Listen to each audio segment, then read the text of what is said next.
Hello Acho, let's see the question. The question says, which of the following sentences are statements? In case of a statement, mention whether it is true or false. तो यहाँ पे हमको sentence क्या बोला है, 2 plus root three is a complex number.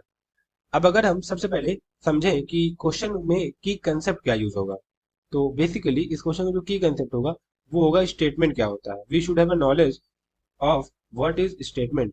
तो statement is basically it is a type of a sentence. Statement क्या होता है, हमारा एक तरह का सेंटेंस होता है। ये हमारी पहली इंपॉर्टेंट बात। दूसरी, कि हम इसे जज कर सकते हैं कि या तो ये ट्रू होगा या तो ये फॉल्स होगा, या तो ट्रू होगा या तो फॉल्स होगा, नॉट बोथ। यहाँ लिखेंगे बट नॉट बोथ साइमल्टेनियसली। अब ये सेंटेंस ऐसा होना चाहिए कि जिसको हम लोग क्लियर कट जज कर पाए कि हाँ ये ट्रू है या फॉल्स है। ऐसा नहीं होना चाहिए कि हम यहाँ पे हम लोग मतलब कहते हैं प्रॉब्लम फंस जाए कि ये ट्रू भी है या फॉल्स है, ऐसा नहीं होना चाहिए।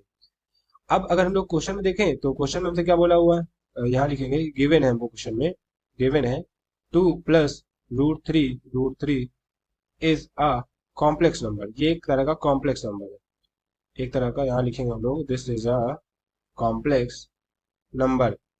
ये हमसे क्वेश्चन के अंदर सेंटेंस गिवन है। अब हमें पहले से नॉलेज है जो हमारा कॉम्प्लेक्स नंबर होता है, बेसिकली कॉम्प्लेक्स नंबर। यहाँ लिखेंगे हम लोग सिंस कॉम्प्लेक्स नंबर जो होता है वो a प्लस आयोटा बी के फॉर्म में होता है। अगर हम लोग यहाँ अगर कर दें if b is equal to zero, तो हमारा क्या बचता है, केवल कॉम्प्लेक्स नंबर बनता है a।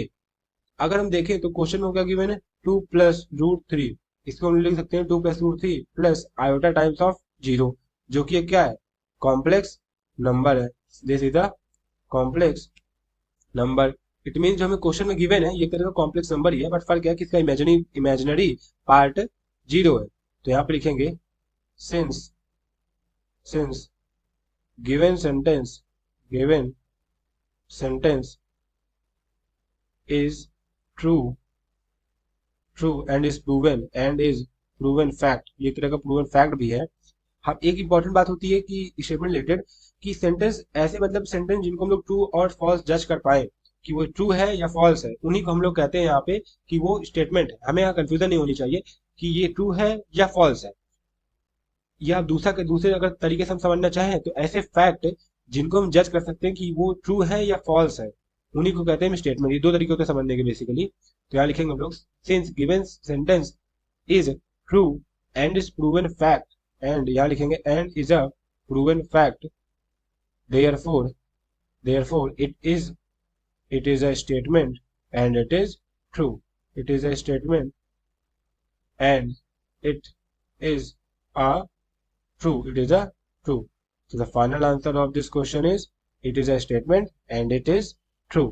I hope you have understood everything very well। Thank you and all the best।